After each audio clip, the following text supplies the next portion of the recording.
Good day and welcome to science class where we learn various physics and biology topics. Today's lesson is on viruses and we'll be discussing what viruses are, their basic structure, how they replicate, and arguments to whether they are living organisms or non-living organisms. So recently the world was under lockdown and instructed to stay home, wear masks, social distance, and sanitize hands to prevent being infected with COVID-19, a disease caused by the SARS-CoV-2 virus, which causes symptoms like fever, cough, loss of taste, rashes, and can even be fatal in severe cases. Viruses are responsible for several other diseases in humans, like HIV and influenza, and they are also responsible for diseases in all other living organisms. So let's start by describing viruses. Viruses are non-cellular infectious microorganisms that contain genetic material, either DNA or RNA.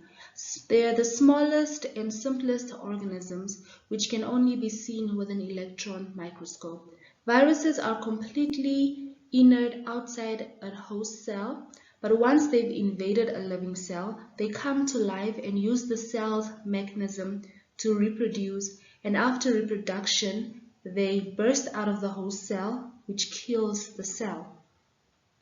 Viruses are highly specific to their host cell, meaning that a virus that affects a bacterial cell, and those viruses are called bacteriophages, are not going to invade an animal cell or a plant cell. They're highly specific to the type of cell that they invade. On to their structure. So viruses have a very simple structure, starting with nucleic acid, which encodes the genetic information of the virus, and it's either in the form of DNA or RNA, most being single-stranded RNA.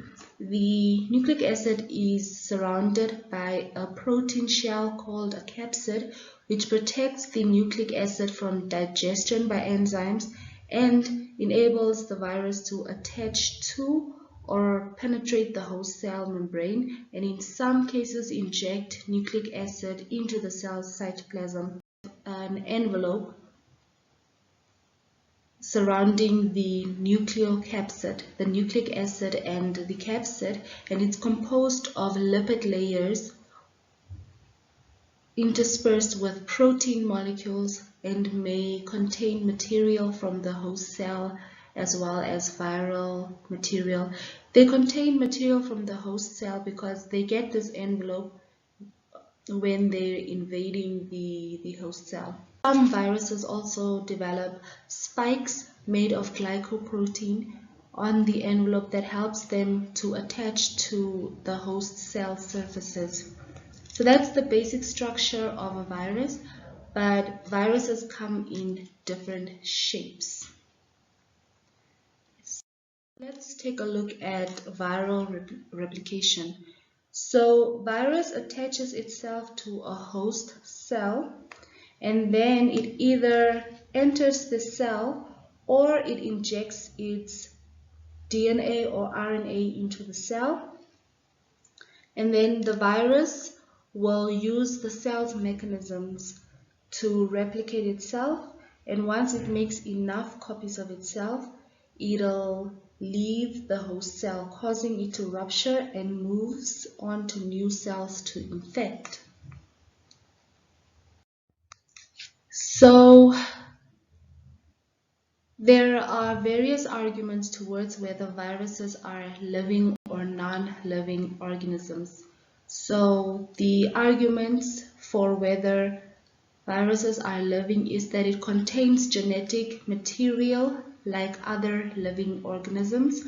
It's composed of organic molecules like proteins, and it can reproduce, and it is sensitive to light and temperature. And then the arguments for whether viruses are non-living is that It is non-cellular. So normal cells have cytoplasm, cell membrane, nucleus, mitochondria, and so forth. Viruses do not have that. They're basically just DNA or RNA and a capsid. And viruses do not grow. They cannot reproduce outside of a host cell. They don't respire and they don't metabolize, which is why viruses are classified as non-living organisms. So we've come to the end. Thank you for watching, and we'll meet here again next time.